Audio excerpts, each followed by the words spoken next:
ऐसा नहीं है कि सारे लोग आरएसएस और बीजेपी से नाराज हैं हम लोग, ऐसा कोई बात नहीं है। आज के डेट में भी वो 25% लोग, हम मुसलमान कम्युनिटी के लोग बीजेपी की तरफ वोट करते हैं आज के डेट में। उसका गठबंधन आसू है। आसू हमारे एक गांव का ही एक मिसाल। पहले हम लोग 2014 से पहले हिंदू मुस्लिम नहीं होता था, और जब से ये मोदी जी आए हैं 2014 से हिंदू मुस्लिम ही चल रहा है, भी हो रहा था। और वो जो है अभी जो है आज के डेट में वो बहुत ज़्यादा माने बढ़ गया है। को कभी भी वो बेहतर तरीके से नहीं देख पाते हैं। दूसरी चीज़ की विकास तो एकदम विनाश है। विकास नमस्कार, मैं सनत और आप देख रहे हैं द न्यूज़ राइट। आज हम लोग झारखंड में एक मुस्लिम बहुल गांव में आए हुए हैं, और यहाँ आने का कारण ये है कि जो आम चुनाव हो रहा है 2024 का, उसमें कई सारे मुद्दे ऐसे हैं जो सीधे या फिर अप्रत्यक्ष रूप से मुसलमानों के मुद्दों को छूते हैं। और ये लोग मुसलमान हैं, उससे पहले ये इस देश के शहरी हैं, इस देश के नागरिक हैं, मतदाता हैं। तो इनकी जो एक पहचान है, जो कि विभिन्न राजनीतिक दलों ने इनको सिर्फ मुसलमान मान के और अपने हिसाब से इनका मत का, इनके ओपिनियन का दोहन करने का कार्य किया है। तो हम बतौर मीडिया संस्थान हम इन्हें भारत के नागरिक के रूप में देखेंगे। इनका जाति धर्म जो है वो सेकेंडरी टर्शरी मैटर है। तो हम आज यहाँ पर आए हैं, इनसे बात करेंगे, इनके जो मसले हैं उसको समझने की कोशिश करेंगे कि एक जनरल सेंस में ये भारत के नागरिक हैं, उस हिसाब से इनके क्या मसले हैं, किसे ये प्रायोरिटाइज करते हैं, और being a minority in a country where 85% और सो आर हिंदूज़, वहाँ ये अपने आप को कैसा फील करते हैं। ये सारी चीज़ें हम इनसे बातचीत करेंगे, समझने की कोशिश करेंगे कि इनकी क्या ओपिनियन है इन सारी बातों को लेकर।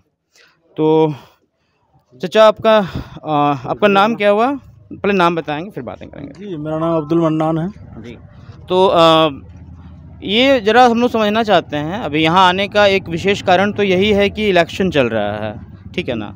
तो इलेक्शन में अभी दूसरे चरण का चुनाव आज संपन्न हो गया पूरे देश में। हमारे झारखंड में भी इलेक्शंस होने वाले हैं, आने वाले महीनों में होंगे इलेक्शंस। एक वोटर के तौर पर आप 2024 के आम चुनाव को किस तरह देखते हैं?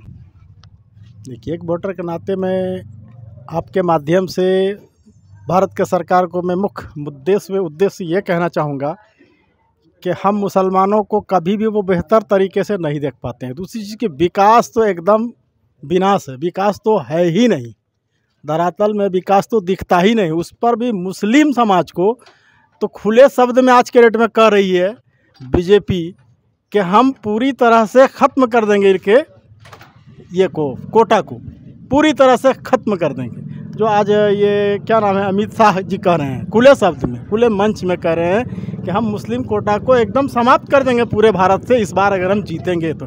तब ऐसी स्थिति में हम क्या कर सकते हैं? मुस्लिम कोटा से क्या अभिप्राय है? क्या मतलब मुस्लिम कोटा? नौकरी जो हम लोगों को प्राथमिकता मिलता है वो समाप्त करना चाहते हैं। नहीं, थोड़ा सा मैं आपको बता दूं कि मुसलमान बोल के कोई आरक्षण नौकरियों में नहीं मिलता है। वो जो आरक्षण है वो जाति आधारित है, ओबीसी के आधार पर या एसटी एससी के आधार पर आरक्षण है। और जो पसमानदा, जरा मैं बात कर लूँ, पसमानदा मुसलमान भाई बहन जो हैं वो हमारे ओबीसी कैटेगरी में आते हैं, तो उस हिसाब से उनको आरक्षण मिलता है। जो हिंदुओं को मिलता है वो उन्हें भी मिलता है। वो तो पहले से बोलते हैं ना कि आरक्षण हम को इनकार करते हैं, इसको पसंद नहीं करते हैं आरक्षण ओबीसी एसटी एससी का। और आज से पहले हम लोग 2014 से पहले हिंदू मुस्लिम नहीं होता था, और जब से ये मोदी जी आए हैं 2014 से हिंदू मुस्लिम ही चल रहा है। मेरा नाम क्या हुआ आपका? मेरा नाम मोहम्मद नियाज़ अंसारी हुआ।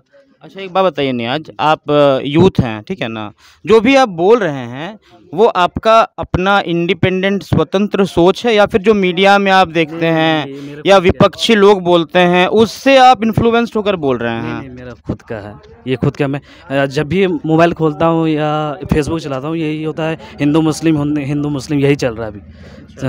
और वो उनका तो आरक्षण एकदम ही अब पसंद नहीं, ओबीसी हो गया, एससी एसटी, ये सब को एकदम पसंद नहीं कर रहे हैं। अभी देखिए बोल रहे हैं सीए लाएंगे, एनआरसी लाएंगे, ये सब बिना फिजूल का। ये सब सीए क्या है, समझते हैं आप? सीए क्या है? जी, बताइए क्या है सीए? जैसे कि ये होता है ना, किसी को अगर जो यहाँ पे बहुत सालों से घुसपैठी हैं, उनको देखा जाएगा और 1 बाय 1 कर करके वोट लिस्ट में निकालेगा और उसका फिर डेमोक्रेसी क्या बोलते हैं। देखिए भैया, CAA क्या है जरा समझिए, है ना। CAA का मतलब ये हुआ कि पाकिस्तान, अफ़गानिस्तान और बांग्लादेश, इन 3 देशों में जो गैर मुस्लिम माइनॉरिटीज़ हैं, अल्पसंख्यक समुदाय के लोग हैं, वे अगर भारत में आए हैं 2014 31 दिसंबर के पहले जो आ गए हैं हिंदुस्तान में, उनको भारत की सरकार यहाँ की नागरिक मान लेगी।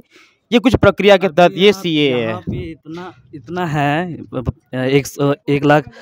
130 करोड़ आबादी में, वो सबको तो रोज़गार दे नहीं पा रहे हैं। अभी बाहर से बांग्लादेश को बुलाएंगे, पाकिस्तान लोग से बुलाएंगे। चलिए ठीक है, ये मुद्दे सही हैं। मैं जरा देखिए, हम लोग यहाँ पर है ना, हम लोग झारखंड में रहते हैं ना, तो थोड़ा स्थानीय मुद्दों को भी समझेंगे। ये सारी बातें अभी क्या है ना कि हिंदू मुस्लिम बहुत ज़्यादा चल रहा है अब ये हिंदू मुस्लिम बहुत ज़्यादा चलता है। इस पर भी आएंगे, इस पर भी बात करेंगे। भैया आप बताइए कि क्या नाम हुआ आपका? मेरा नाम मुबीन अहमद है। मुबीन जी, ये बताइए कि जैसे कि ये भाई साहब ने कहा कि नियाज़ नाम है इनका ना, आपका नियाज़ नाम है, नियाज़ ने कहा कि बहुत हिंदू मुस्लिम जो है 2014 के बाद बहुत ज़्यादा हिंदू मुस्लिम होता है, हो गया है। इनका कहना है 2014 से पहले नहीं होता था। ये बात अलग है कि 2014 से पहले भी हिंदू मुसलमान के बीच का जो भी है वो था, कम था बेसी था, वो अलग विषय है, ठीक है। अभी हम बात कर रहे हैं कि लोकसभा चुनाव, है ना। हम लोग झारखंड में हैं अभी, ये हजारीबाग संसदीय क्षेत्र है।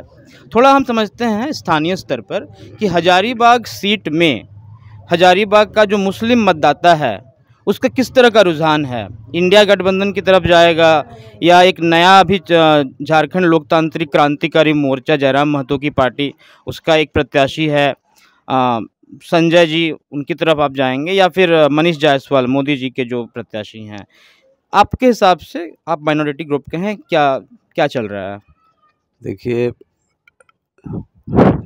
अभी से पूर्व वक्ता जो है वो लड़का जो बात किया 14 से अभी तक, उसमें कहीं पर कोई दो राय नहीं है। मामला पूरे हिंदुस्तान के सामने है। रही बात हमारा लोकसभा क्षेत्र हजारीबाग, मतलब यहाँ पर मैक्सिमम इंडिया गठबंधन के साथ जाने वाले हैं हम लोग।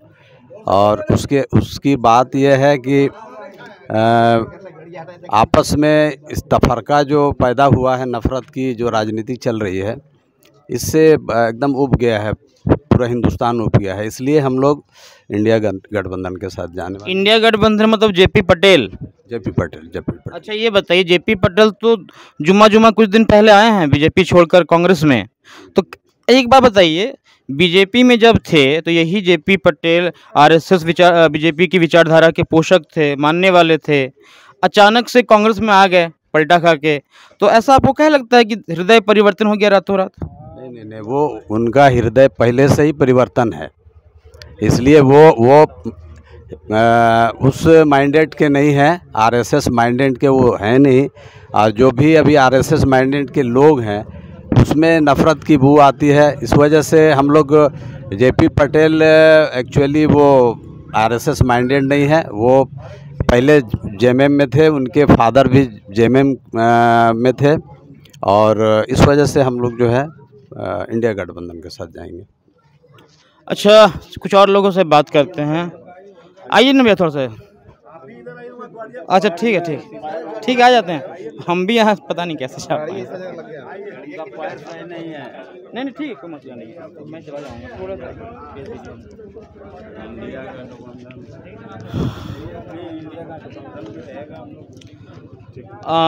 थोड़ा सा अच्छा, थोड़ा सा दिक्कत है क्या? नहीं कोई हाँ ठीक है। इनसे पहले भी बातें हो चुकी है, पिछली दफ़ा एक वीडियो में आपसे बात हुई थी। हाँ तो ये बताइए कि अभी इन्होंने कहा, जो मैं बात कर रहा था इनसे, कि भैया बड़ी हिंदू मुसलमान हो रहा है, ठीक है ना, और 2014 के बाद हो रहा है। देखिए मैं पूरी तरह इस बात से इत्तेफाक तो नहीं रखता, क्योंकि देखिए मसला क्या है ना, हिंदू मुसलमान तो बहुत पहले से हो रहा है। हिंदू मुसलमान के हिसाब से देश टूट गया, ठीक है ना। उसके बाद से कई चीज़ें हुई। कांग्रेस के टाइम में भागलपुर दंगा, अगर आप लोग को याद होगा, भागलपुर में दंगे हुए थे। मुजफ्फरनगर का दंगा याद कर लीजिए, समाजवादी पार्टी की सरकार थी उत्तर प्रदेश में, है ना, अखिलेश सिंह यादव जो है वो मुख्यमंत्री थे। उसके पहले भी आप आइएगा, हाशिमपुरा याद कीजिए, कांग्रेस का ज़माना था वो भी, 92 में बाबरी मस्जिद शहीद की गई, कांग्रेस का ज़माना था वो भी। तो ऐसा नहीं है कि हिंदू मुस्लिम नया चीज़ है, हो रहा है बहुत पहले से। चलिए ठीक है, 2014 के बाद चीज़ें जो हैं थोड़ी सी बदली हैं। बता दीजिए, थोड़ा लंबा सवाल हो गया, माफ़ कीजिएगा। आप अपनी राय लंबा सवाल करना है आप बताइए। शॉर्ट में देना है ना। हाँ, आप बताइए, अपना जवाब दीजिए। हाँ। तो आप सबसे पहले ये गठबंधन से ये आप बोले कि हिंदू मुस्लिम 2014 के बाद हो रहा है। नहीं, मैंने नहीं कहा। क्वेश्चन मैंने आपका है, ये क्वेश्चन है कि 14 के बाद ज्यादा बढ़ गया है इसमें। वो मैं नहीं कह रहा हूँ, मैं कुछ नहीं कह रहा हूँ। हाँ, लोग कह रहे हैं, आप कह रहे हैं, आप में से कोई कह रहा है 14 के पहले भी हो रहा था, और वो जो है अभी जो है आज के डेट में वो बहुत ज़्यादा मैंने बढ़ गया। उसके बावजूद भी ऐसा नहीं है कि सारे लोग आरएसएस और बीजेपी से नाराज़ हैं हम लोग, ऐसा कोई बात नहीं है। आज के डेट में भी वो 25% लोग, हम मुसलमान कम्युनिटी के लोग बीजेपी की तरफ वोट करते हैं आज के डेट में। उसका गठबंधन आसू है। आसू हमारे एक गांव का ही एगो मिसाल लीजिएगा तो 600 यहाँ 700 मत है इस गांव का, 12 वो कुशेगढ़ा वाला मिला करके दोनों बूथ मिला तो 1200, उसमें कम से कम 300 वोट गया आसू को। तो वो आसू किसके पास गया? बीजेपी का गठबंधन है। हाँ। तो बीजेपी के गठबंधन जानने के बावजूद हम लोगों ने उसको वोट किया, लेकिन हम लोग जिस उम्मीद के साथ बीजेपी को वोट किया, उसका जस्ट ऑपोजिट बीजेपी वालों ने हम लोगों को बोला कि नहीं नहीं नहीं नहीं नहीं नहीं, नहीं हमको मुस्लिम का वोट चाहिए ही नहीं। वो ऐसा कॉमनल ध्रुवीकरण कर रहा है लोग, कुछ लोग क्या कर रहे हैं, जो हमारे मुखिया हैं देश के, वो इस तरह का ध्रुवीकरण कर रहे हैं कि नहीं नहीं नहीं, अगर मुस्लिम लोगों को देख लीजिए कि अगर वोट अगर कहीं डाल दिया बीजेपी में तो मतपत्र लेके फाड़ दीजिए, फेंक दीजिए। इस तरह का वर्सन है आज का जो उनका मोदी जी का जो भाषण है। एक मिनट रुक जाइए, उन्होंने ऐसा कहा है, आप कह रहे हैं कि उन्होंने ऐसा कहा है? जी हाँ, कि मुसलमान अगर वोट दे तो आप मतपत्र फेंक दीजिए। हाँ हाँ, मीडिया का आप रिपोर्ट उठा के देख लीजिए, अगर मैं गलत कर रहा हूँ तो मैं उसको साबित कर दूंगा। उस तरह की बात है कि वो मुस्लिम को हमेशा मैंने नेगेटिव हेट दृष्टि से उनको जो सो देखने का काम अभी तक किया, लेकिन मुसलमान अभी भी उनके पक्ष में है। 25% से ज़्यादा लोग अभी भी मुस्लिम समाज के लोग बीजेपी को वोट करते हैं। एक बात बताइए, थोड़ा सा रुक जाइए, जैसे मुझे थोड़ा समझा दीजिए, ठीक है ना, कि एक ये ऐसा धारणा बना हुआ है, कुछ न कुछ तो बात होगा ना, कि भाई मुसलमान जो है उस कैंडिडेट को सपोर्ट करेगा जो कि उस क्षेत्र में बीजेपी को हरा दे। ये धारणा बना हुआ है कि जहाँ पर वो देखेगा कि ये कैंडिडेट अगर बीजेपी वाले को हरा रहा है तो उसी को वो सपोर्ट कर देगा। तो इस तरह का नेगेटिव पॉलिटिक्स क्यों है? मतलब आप हराने के लिए क्यों वोट कर रहे हैं? आप जिताने के लिए वोट कीजिए ना, अपने कैंडिडेट को जिताइए, किसी को भी जिताइए, लेकिन मुसलमान अपना एक पॉलिटिकल लीडरशिप क्यों नहीं बना पा रहा है? कभी आप यूपी में अखिलेश यादव के पीछे हैं, एक ज़माने में मायावती जी के पीछे, किसी ज़माने में आप कांग्रेस के पीछे, तो आपका अपना जो लीडरशिप है वो कहाँ है? वो नज़र क्यों नहीं आता? देखिए, इसमें एक बात ये है कि चाहे वो बीजेपी की सरकार हो या कांग्रेस की सरकार हो, दोनों सरकारें मिलकर के मुस्लिम कम्युनिटी के लोगों को ठगने का काम किया है। आज हमारे पास कोई ऐसा ऑप्शन नहीं है कि हम किधर जाएं, और मजबूरी हमारे साथ ये हो गई है कि हमारे साथ ये मजबूरी है कि हम एक तरफ जाते हैं तो खाई है, दूसरी तरफ कुआं है, तो हम कहीं का नहीं रह गए हैं।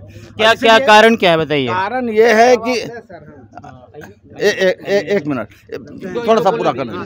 इसका कारण ये है कि मुस्लिम कम्युनिटी के लोगों को इस तरह से नेगलेक्ट किया जा रहा है, जिसका हम उम्मीद किए थे, बीजेपी पर बहुत ज़्यादा भरोसा किए थे, लेकिन मुस्लिम समुदाय के लोग को इतना ज़्यादा बीजेपी वाले लोग मैंने हरास कर रहे हैं कि अब मजबूरी हो गया है कि चाहता है कि हमें संरक्षण कहाँ मिल पाएगा। और यही कारण है कि आज गठबंधन का मैंने उम्मीदवार आया ना, कल तक जेपी पटेल वो थे बीजेपी में। आपने कहा कि रातों रात उसका हृदय परिवर्तन नहीं हो गया, लेकिन हमने देखा कि जो गठबंधन का एक कैंडिडेट बन के हुआ आया है, हमारे साथ ऑप्शन क्या है, कहाँ जाएंगे हम? एक तरफ कुंवर एक तरफ खाई के जो बात हमने कहा, एक तरफ बीजेपी है, दूसरे तरफ बीजेपी का कैंडिडेट निकल के आया है हमारे पास गठबंधन में, तो हम किधर जाएं? गठबंधन का ही भरोसा करना होगा ना, ये हमारे साथ मजबूरी है। ना ये भैया हमारे साथ काम अच्छा किया मुसलमानों के लिए, और ना बीजेपी अच्छा किया, और ना मुसलमान का लीडरशिप को आज तक पनपने का मौका दिया। पूरे झारखंड में एक आध को दिखा दीजिए कि कोई मुस्लिम कैंडिडेट को दिया, कहीं नहीं दिया। तो ये ठीक है, ठीक है। देखिए बात क्या, जरा सा क्या है ना कि मैं जब कहता हूँ मुसलमानों का लीडरशिप, तो मेरा ये कहना नहीं होता है कि मुसलमान का नेता कोई मुसलमान ही बने, मैं ये नहीं कह रहा। मेरा ये कहना है कि एक ऐसा नेता या एक ऐसा राजनीतिक दल जो कि वाकई में सेकुलर वैल्यूज़ पे, ठीक है ना, वाकई में जो सेकुलर वैल्यूज़ पे काम करता हो, जो वाकई में मानता हो कि हिंदुस्तान में जितने लोग रहते हैं वो सब बराबर के अधिकार रखते हैं, मज़हब कुछ भी हो, जात पात कुछ भी हो। तो ऐसा एक लीडरशिप जो है पनप कर नहीं आ पाया है, बल्कि हालात ये है कि एक पक्ष है जो कि हिंदुत्व की बात कर रहा है और एक पक्ष है जो बात तो करता है सेकुलरिज्म की, लेकिन उसका काम जब आप देखिएगा तो फिर आपको उस पर से भरोसा ज़्यादा नहीं होता है। अब आप बताइए, आप बताना चाह रहे थे कि जवाब है आपके पास, बताइए। जैसे कि आपने अभी सवाल किया कि मुसलमान का लीडरशिप क्यों नहीं है। मुसलमान हमेशा लीडरशिप उसको माना है जो भारतीय पार्टी हैं, जितने भी पार्टियां हैं जो लोकतंत्र को लेके चल रहे हैं, गरीब पिछड़ी जो दलित हैं, आदिवासी है, माइनॉरिटी हैं, उनको लेके चलते हैं। और जो देश हित में जो संविधान बना है, बाबा साहब अम्बेडकर जी ने जो लिखे हैं वो सभी के लिए लिखे हैं। जो उनके साथ खड़ी रहती है, जो भी पार्टी, चाहे कांग्रेस हो, बसपा हो, झारखंड में जेएमएम हो, और जितनी भी पार्टियां हैं जो संविधान के साथ खड़ी है, मुसलमान उसके साथ खड़ी रहती है। ये ना देखती है कि वो हिंदू है, कि सामने मुसलमान है, ब्राह्मण है, आदिवासी, उससे कोई मतलब नहीं। मुसलमान उसी के साथ खड़ा रहता है जो लोकतंत्र और संविधान के पीछे अडिग खड़ा रहता है, उसी के पीछे खड़ा रहता है। इसका जवाब यही है। ये बताइए कि जैसे अभी हजारीबाग में जेपी पटेल कांग्रेस के उम्मीदवार हैं, महागठबंधन के उम्मीदवार हैं, और बीजेपी से मनीष जायसवाल उम्मीदवार हैं। उसके अलावा एक संजय मेहता हैं, जयराम महतो को आप सब जानते हैं, काफ़ी उनका नाम है। तो ये तीन लोग जो हैं, जाहिर सी बात है आप मनीष जायसवाल को एकदम किनारे कर देते हैं कि भाई उनको वोट देना ही नहीं है, तो बचा दो, जेपी पटेल और संजय मेहता। तो दोनों में किस पर भरोसा है? अभी काफ़ी लोगों ने कहा कि जाएंगे वो पटेल के साथ, आप यूथ हैं, बताइए। देखिए, जैसे कि आपने अभी बोला मनीष जायसवाल का कि वोट देंगे नहीं, जिस दिन भाजपा एक जातिवाद से ऊपर उठ के काम करेगी, चाहे उसका जो भी कैंडिडेट रहेगा, मुसलमान उसको वोट करेगा, लेकिन जातिवाद से उठ के काम करना होगा। और रहा बात अब संजय कौन मेहता बोले, संजय मेहता और जेपी पटेल, तो जेपी पटेल बीच में थोड़ा सा भले ही बीजेपी में चल गए हों, लेकिन उनका बाप दादा से लेके जो भी हैं पॉलिटिकल जो उन लोग का रहा है, वो हमेशा यूपीए गठबंधन में रहा है। इसलिए हम लोग चाहेंगे कि उनको भारी मतों से जिताएं। संजय मेहता के बारे में क्या ख्याल है? देखिए, वो लोग बात करता है कि भाई देखो, हम लोग का कोई जात और धर्म का पॉलिटिक्स नहीं है। ठीक है, फिर क्यों उनको नाम लें? आप ही बताइए। इनका बाप दादा को हम लोग जानते हैं, टेकलाल महतो को जानते हैं, तो हम उनका नाम लेंगे ना, तो फिर संजय मेहता कहाँ से बीच में आ गए? आप ही बताइए। नहीं ठीक है, आप जवाब दीजिए। नहीं ठीक है, मैं कहाँ से आ गए? देखिए, अभी देखिए ये लोकतंत्र है ना, तो सबको हक है चुनाव लड़ने का। वो हम नहीं कर रहे हैं, ठीक है ना, तो मैं भी लड़ सकता हूँ। मेरा अगर ताकत है मेरे पास तो हम भी लड़ सकता हूँ। अगर कहीं से नहीं होगा तो निर्दलीय से हम उठ सकता हूँ, ऐसा कोई बात नहीं है। देखिए मेरी बात सुन लीजिए, मैं सिर्फ ये कहना चाहता हूँ कि देखिए, मैं क्या कहना चाहता हूँ कि संजय मेहता एक प्रत्याशी है। उनका कहना है कि हम लोग धर्म जाति का राजनीति नहीं करते हैं, हम लोग झारखंड के, उनको देखते नहीं किया, हम कैसे समझे को नहीं करते हैं। जयराम महतो को जानते हैं? हम लोग जो जिनको जान रहे हैं ना, उनके बारे में बात करेंगे, जिनको नहीं जान रहे नहीं बात करेंगे। अच्छा, मतलब यहाँ और कोई जयराम महतो जानते हैं आप लोग? यूथ नहीं जानते हैं आप लोग? थोड़ा अजीब है वैसे, काफ़ी वो 2 साल से काम कर रहे थे। चलिए ठीक है, हाँ जी। देखिए, जिनको बात हो सामने जी ना, हम सबसे बात करना चाहते हैं हम लोग, है ना। नाम क्या हुआ आपका? अहमद अली। ये सवाल जवाब के अंदाज में नहीं, थोड़ा हमको समझा दीजिए। हम लोग जितना भी चुनाव कवर करते हैं ना, तो एक कॉमन चीज़ आता है कि मुसलमान मतदाता जो है वो बीजेपी को हराना चाहता है, ठीक है। दूसरी बात, बीजेपी और आरएसएस मुसलमानों का दुश्मन है, इस तरह का दिमाग में एक है। क्यों है ऐसा, बता दीजिए। दुश्मन शब्द नहीं बोलिए, ऐसा थोड़ी होता है। देखिए, पहले तो सरकार जो है आपका बीजेपी का, वो 80-20 का अपना ही नारा देता है। 20 हमको कहता है, 80 अदर को। 20 मतलब कौन? मुसलमान। तो मुसलमान। योगी को यही ना उत्तर प्रदेश में नारा दे रहा है, और नरेंद्र मोदी जी भी यही नारा दे रहे हैं। तो 20 तो उधरे ही नहीं जाएगा जो बीजेपी को हराएगा। हमारा तो मेजोरिटी है ही नहीं अकेला। अच्छा, जरा समझाइए, 20-80 को कैसे हरा सकता है? अगर यही होना है 80 में 80 रहेगा नहीं, उनका गलत फहमी है। 80 में उनको 20 मिलेगा, लेकिन वो 20-80 का दावादारी करते हैं। भैया, ये तो बंटवारे का राजनीति हो गया ना। वही ना कर रहे हैं सरकार में जो हैं, उनको तो सोचना चाहिए ना। वो तो सबों के लिए ना प्रधानमंत्री हैं। तो फिर 80 का कैसे वो अपना रहे हैं, 20 को ही कर रहे हैं। 80-20 का नारा नरेंद्र मोदी ने नहीं दिया है। एक भाषण में जो योगी आदित्यनाथ हैं, यूपी के मुख्यमंत्री,